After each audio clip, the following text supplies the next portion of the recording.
ہجرت کے لیے حکم ہوا تو ہجرت فرمائی، حکم ہوا کہ اے میرے خلیل اپنا وطن چھوڑ کر اپنے بیوی اور بچے کو بے آب ہو گیا وادی میں چھوڑ دو تو چھوڑ دیا۔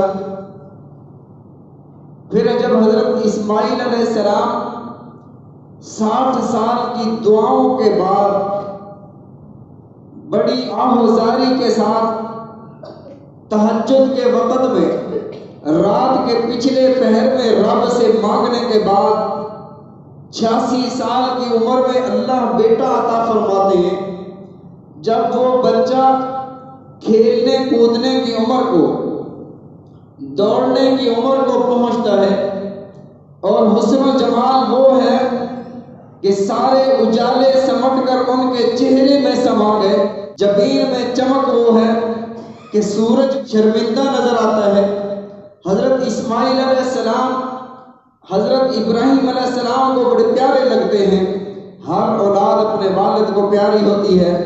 جب 6 سال یا 8 سال کی عمر میں ہوئے، قرآن پاک میں حدیث مبارکہ میں یہ وضاحت نہیں ہے کتنے سال کے ہوئے، قرآن کہتا ہے فلما بلغ، جب وہ پہنچے سایہ دوڑنے کی عمر کو، 6 سال یا 8 سال کی عمر کو وہ پہنچے، حضرت ابراہیم علیہ السلام نے خواب دیکھا، ایک اور آزمائش آ گئی۔ انبیاء علیہم السلام اللہ کی آزمائشوں پر پورا اترتے تھے۔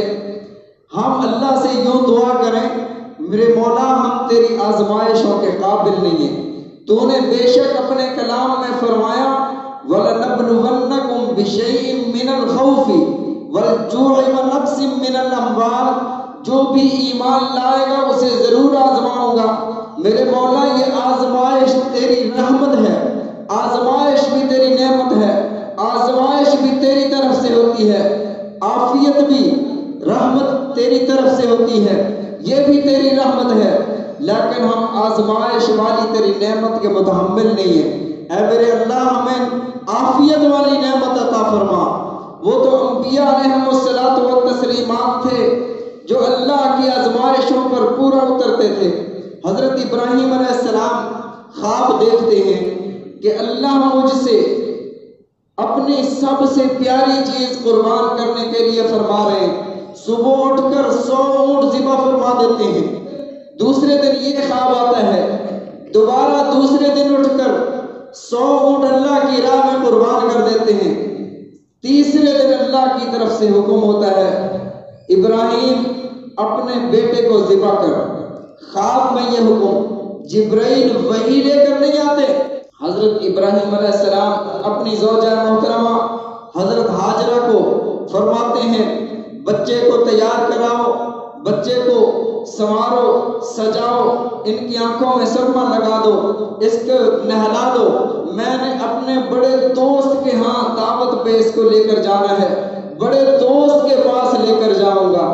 خلیل ایسے دوست کو کہتے ہیں جس پر انسان اپنا سب کچھ لٹا دے۔ حضرت ابراہیم علیہ السلام اپنے لخت جگر کو لے کر چلتے ہیں، دل میں یہ ہے، چھری پاس ہے کہ آج میں اپنے بیٹے کو، اپنے لخت جگر کو اپنی نگاہوں سے اوجھل کر دوں گا۔ حضرت ابراہیم علیہ السلام جا رہے ہیں، حرم سے نکل کر مینا کی طرف، شیطان دیکھتا ہے کہ اگر آج اللہ کو راضی کرنے کے لیے بیٹا ذبح ہو گیا، کائنات میں یہ روایت بڑھ جائے گی۔ شیطان حضرت ہاجرہ کے پاس آتا ہے، کہتا ہے پتہ ہے تجھے تیرے بیٹے کو کہاں لے جایا جا رہا ہے؟ کہاں؟ دوست کے پاس۔ شیطان کہتا ہے تجھے نہیں پتا ابراہیم تو اسماعیل کو ذبح کرنے کے لیے لے جا رہے ہیں۔ تو حضرت ہاجرہ فرماتی ہیں کائنات میں کبھی کوئی ایسا واقعہ ہوا ہے کہ کسی باپ نے اپنے بیٹے کی گردن پر چھری چلائی ہو؟ یہ کیسے ہو سکتا ہے؟ بڑی تمنا سے، بڑے درد دل سے 60 سال تک جو والد اپنی اولاد اللہ سے مانگتا رہا، آج اس کی گردن پر چھری چلا دیں گے؟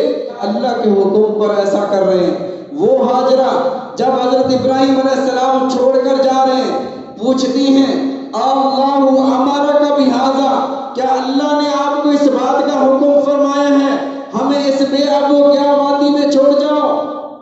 حضرت ابراہیم علیہ السلام نے جب فرمایا، اللہ نے حکم فرمایا جملہ نکلا اذن لا یضیعن اللہ، تب اللہ ہمیں ضائع نہیں فرمائیں گے.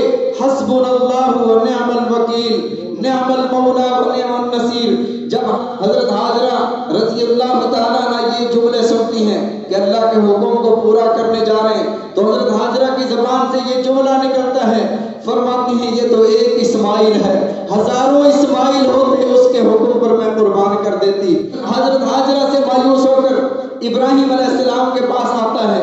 ابراہیم علیہ السلام کو وسوسہ ڈالتا ہے، اے ابراہیم تو اللہ کا خلیل ہے، سمجھدار انسان ہے، بڑا سمجھدار ہے، بڑی تو نے قربانیاں دی، بھلا خواب پر بھی کوئی اپنے اولاد کو ذبح کرتا ہے؟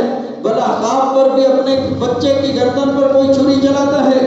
حضرت ابراہیم علیہ السلام نے وہاں سے پتھر اٹھایا، پتھر شیطان کو مارا، اور شیطان یہ تو ایک ننھے اسماعیل کی جان ہے، ایسے کی ہزار جانیں ہوتی ابراہیم اللہ کی راہ میں قربان کر دیتا.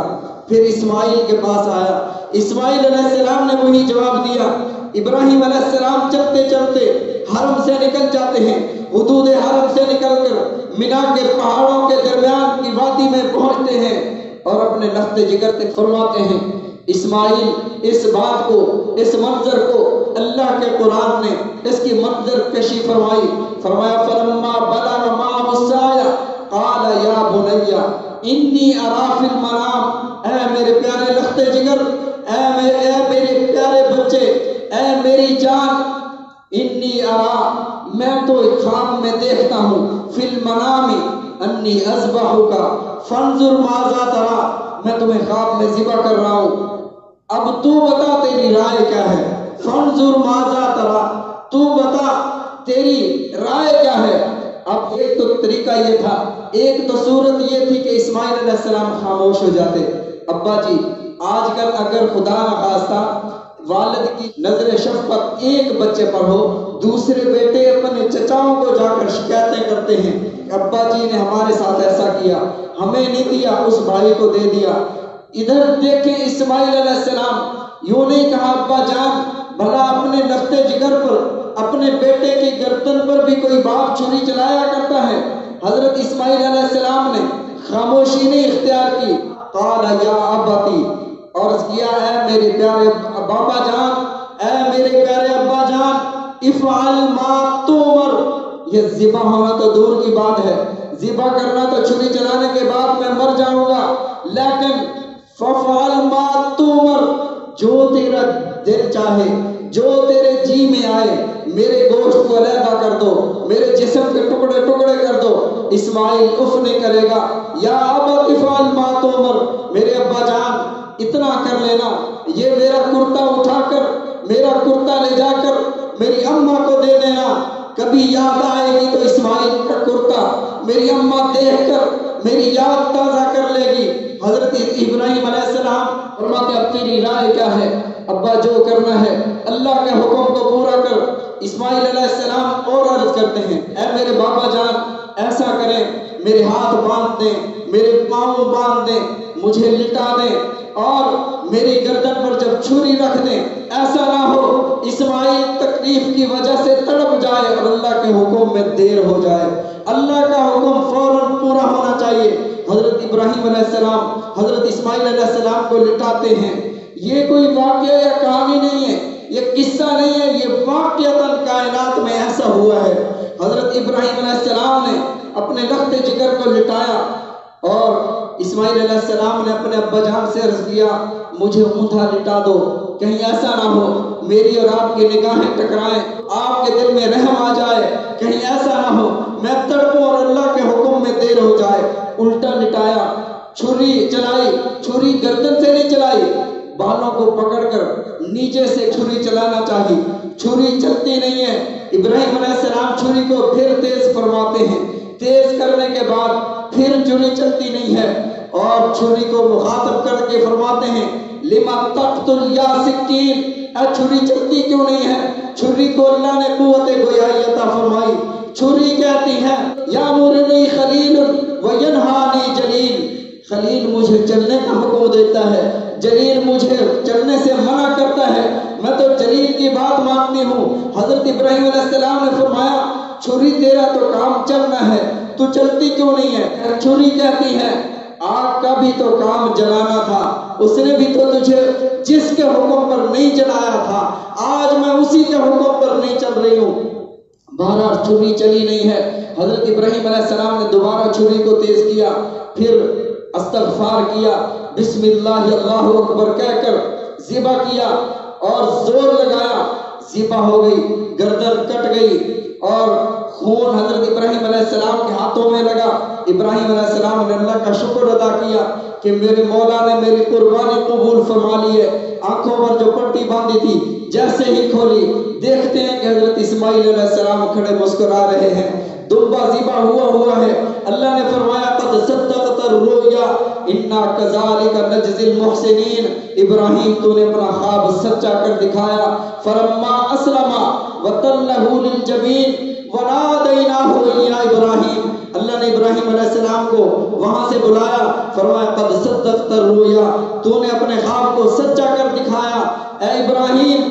فدیناہ بذبح عظیم، جنت سے ایک عظمت والا دبا، عظمت والی قربانی دے دی، اور وترکنا علیہ فی الآخرین، قیامت تک تیرے نام کو بلند کر دیا۔ سلام علی ابراہیم، قیامت تک ابراہیم تجھ پر درود و سلام پڑھا جاتا رہے گا۔ اللہم صلی علی محمد وعلی آل محمد کما صلیت علی ابراہیم وعلی آل ابراہیم سلام علی ابراہیم۔ قیامت تک جو بھی نبی علیہ السلام پر ایمان لانے والے ہوں گے وہ تجھ پر درود و سلام بھی پڑھتے رہیں گے، سلام علی ابراہیم۔ اب یہ ہے، اب ہر حاجی کو حکم ہوگا، اللہ یوں اگر فرما دیتے ہر حاجی اپنے بچے کو ساتھ لے جائے، وہاں بے شک اپنے بچے کو ذبح نہ کرے، اس کی گردن پر صرف چھری رکھ دے، یہ بھی بڑا مشکل ہوتا حاجی کے لیے۔ لیکن اللہ نے فرمایا تم اپنے جانوروں کی گردن پر چھری رکھ دو، ہم سمجھیں گے کہ تم نے اپنی خواہشات قربان کر دی ہیں، تم نے اپنی سب سے پیاری چیز پر چھری دی ہے۔ تو حضرت ابراہیم علیہ السلام کی یہ یادگار ہے۔ اللہ رب العزت نے امت محمد صلی اللہ علیہ وسلم کو عنایت فرمائی، اور نبی علیہ السلام سے صحابہ کرام رضوان اللہ علیہ مجمعین نے عرض کیا یا رسول اللہ صلی اللہ علیہ وسلم، آپ نے جو ارشاد فرمایا جو استطاعت اور طاقت رکھنے کے باوجود قربانی نہیں کرتا اسے کہہ دو فلا یقربن مصلانا، وہ ہماری عیدگاہ کے قریب بھی نہ آئے۔ اللہ کے نبی صلی اللہ علیہ وسلم یہ جو ہم قربانی کرتے ہیں اس پر یہ ہے کیا؟ صحابہ نے عرض کیا یہ ہے کیا، یہ ہم قربانی کیوں کرتے ہیں؟ رسول اللہ صلی اللہ علیہ وسلم نے ارشاد فرمایا سنت ابیکم ابراہیم، یہ تمہارے والد تمہارے دادا حضرت ابراہیم علیہ السلام کی سنت ہے۔ یا رسول اللہ صلی اللہ علیہ وسلم اس پر ہمیں کیا ملے گا؟ آپ نے فرمایا لکل شعرۃ حسنہ، ہر بال کے بدلے میں تمہیں نیکی ملے گی۔ یا رسول اللہ صلی اللہ علیہ وسلم یہ جو ہر جانور کے بال نہیں ہوتے، کسی کے اون بھی ہوتی ہے، فالصوف یا رسول اللہ، صوف کے بدلے میں اون کے بدلے میں کیا ملے گا؟ نبی علیہ الصلوۃ والسلام نے ارشاد فرمایا ہر اون کے ذرے کے بدلے میں اللہ تمہیں نیکی عطا فرمائیں گے۔ جب کوئی مسلمان، جب کوئی مومن گھر سے آتا ہے عید نماز پڑھنے کے لیے اور نماز پڑھنے کے بعد وہ واپس جاتا ہے، آتے ہوئے اور جاتے ہوئے لکل خطوۃ حسنہ، ہر قدم پر نیکی لکھی جاتی ہے، ہر قدم پر گناہ معاف کیے جاتے ہیں، ہر قدم پر اس کے درجات بلند کیے جاتے ہیں۔ فرمایا جب یہ عید نماز پڑھ کر اپنے گھروں کو واپس لوٹتے ہیں کہ والدتہ امہ، یہ ایسے ہوتے ہیں جیسے ان کی اماں نے انہیں ابھی جنم دیا ہے، جیسے چھوٹا بچہ پیدا ہوتا ہے اس کے کوئی گناہ نہیں ہوتے، ایسے اس بندے کے بھی ذمہ کوئی گناہ باقی نہیں رہتے۔ اللہ تعالی ہم سب کو سمجھنے کی توفیق عطا